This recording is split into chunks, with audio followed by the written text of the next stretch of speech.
ప్రతి ఉదయకాలం ఈ దినం దేవుని వాగ్దానం చూస్తూ దేవుని నామాన్ని మహింపరుస్తున్న ప్రియ దేవుని బిడ్డలందరూ ప్రత్యేకమైన వందనాలు. దేవుని బిడ్డారా, మీ అందరు బాగున్నారా? ప్రతి ఉదయకాలం ఎంతో ఆత్మీయంగా దేవుడు మనల్ని బలపరుస్తూ ఉండగా ఈ దినం కూడా దేవుడు మనతో ఏం మాట్లాడుతున్నాడు చూద్దాం. పరిశుద్ధ లేఖన గ్రంథంలో నుంచి దేవుని బిడ్డారా, అందరం కూడా పరిశుద్ధ లేఖన గ్రంథంలో నుంచి రోమా పత్రిక 8వ అధ్యాయము 26వ వచనం చదువుకుందాం. అటువలే ఆత్మయు మన బలహీనతలను చూచి సహాయము చేయుచున్నాడు. ఏలయనగా మనము యుక్తముగా ఎలాగూ ప్రార్థన చేయవలెనో మనకు తెలియదు గాని ఉచ్చరింప సఖ్యము గాని మూలుగులతో ఆత్మ తానే మన పక్షముగా విజ్ఞాపన చేయుచున్నాడు.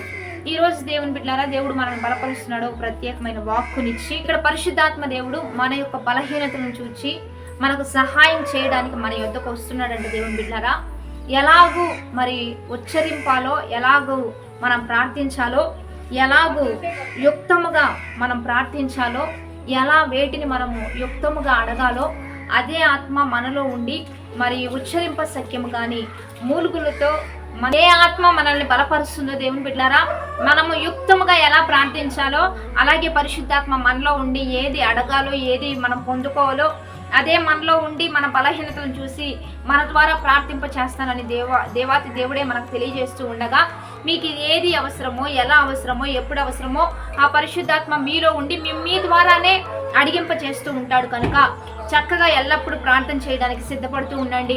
మంచి విషయాలను అడగడానికి సిద్ధపడండి. మీ భవిష్యత్తు విషయంలో, మీ జీవిత విషయంలో గొప్ప వాటి అందు మంచి ఉద్దేశం కలిగి మీరు అడుగుతూ ఉండండి.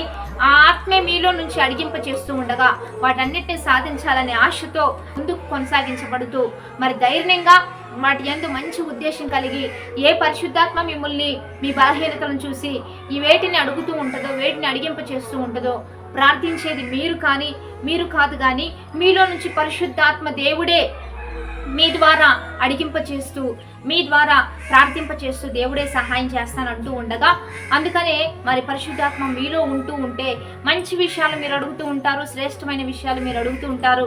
కానీ ఎల్లప్పుడూ మీరు ప్రార్థనకి దూరంగా ఉండక, ఎప్పుడు ప్రార్థన వెనకేయక, ఎప్పటికప్పుడు ప్రార్థనా పూర్వకంగా మీరు సిద్ధపడుతూ ఉండగా మీ బలహీనతలను చూసి మీకు సహాయం చేయడానికే పరిశుద్ధాత్మ మీకు తోడై ఉండి మంచి విషయాలను మీలో నుంచి అడిగింప చేస్తూ మంచి విషయాలను మరి మీ భవిష్యత్తును గురించి దేవుడే మీకు బయలుపరుస్తూ ఉంటాడు. కాబట్టి ఎల్లప్పుడూ ప్రార్థనాపూర్వకంగా ఉందాం, మరి దైవికంగా ఉందాం. దేవుడే మీకు సహాయం చేయబోతున్నాడు. దేవుడే మీ పట్ల కృప చూపించబోతున్నాడు. కనుక మనందరం వాగ్దానాన్ని బట్టి ప్రార్థన చేద్దాం. పరిశుద్ధుడా, మహోన్నతుడా, గొప్ప దేవ, ఈ దినము మీరే మాలో ఉండి చక్కగా మమ్మల్ని ప్రార్థింప చేస్తూ చక్కగా దైవికంగా మమ్మల్ని నడిపింప చేస్తానని మీరు ఇచ్చిన వాగ్దానాన్ని బట్టి నీకు మహిమయ్య. మా బలహీనతలను చూసి, మా సమస్యలను చూసి, మా పరీక్షలను చూసి మేము ఎలా బయటపడాలో, ఎలాగా సహాయం పొందుకోవాలో, ఎలా ముందుకు కొనసాగాలో ఆ పరిశుద్ధాత్మే మాకు తోడయండి. మా ద్వారా ప్రతి విషయాన్ని మీరే అడిగింప చేస్తూ మీరే మా విషయంలో తండ్రి అయిన దేవునికి విజ్ఞాపన పూర్వకంగా సహాయం కోరుతున్న గొప్ప విషయాన్ని బట్టి నీకు మహిమయ్య. సమస్తం మాకు సమకూర్చండి, సహాయం చేస్తూ ఈ నామానికి మహిమ తెచ్చుకోమని ప్రభువైన యేసుక్రీస్తు నామం పేరిట అడిగి వేడుకొని ప్రార్థిస్తూ ఉన్నాము గొప్ప తండ్రి, ఆమేన్. మంచిగా లైక్, షేర్, కామెంట్ చేద్దాం. ఈ దినం ప్రత్యేకంగా 40 దిన ఉపవాస ఆరాధన జరిగించబడుతూ ఉన్నాయి దేవుని బిడ్డలారా. 30వ ఉపవాస ఆరాధన మీరందరూ కలుసుకోవచ్చు. ప్యార్లీ పట్టణంలో జేపీఎం మినిస్ట్రీస్ యొక్క చర్చి ప్రాంగణంలో ఈ ఆరాధనలు జరుగుతూ ఉన్నాయి. చక్కగా రండి. ఇంకో కొద్ది దినాలు మాత్రమే ఉన్నాయి, ఇంకా కేవలం 10 దినాలు మాత్రమే ఉన్నాయి. ఈ చివరి దినాలు అద్భుతమైన ఆరాధన జరిగించబడబోతున్నాయి. ఒక శక్తితో దేవుడు నింపబోతూ ఉన్నాడు. విడుదలకరమైన దినాలు, అద్భుతమైన దినాలు జరుగుతూ ఉండగా మీరందరూ కలుసుకోవచ్చు. మరి చివరి దినము ప్రార్థన, విడుదల. ఆ సమయంలో దేవుడు సమస్త మరి పరీక్షలు, పరిశోధన నుంచి విడిపించి గొప్ప కార్యాలు, మన ప్రార్థనలకు విన్నపాలకు విడుదలిచ్చే దినము. కనుక చివరి దినము నవంబర్ 9th దేవుని బిడ్డారా. ఆ దినము మీరందరూ కలుసుకోవచ్చు. మరి లైవ్ ఇస్తున్నాం. పాస్టర్ యెహోషువ జేపీఎం చర్చ్ అనేటువంటి యూట్యూబ్ ఛానల్ ఉంది. ఖచ్చితంగా కలుసుకోండి. దేవుడు మనల్ని విడిపించి గొప్ప కార్యాలు మన పక్షాన చేయబోతున్నాడు.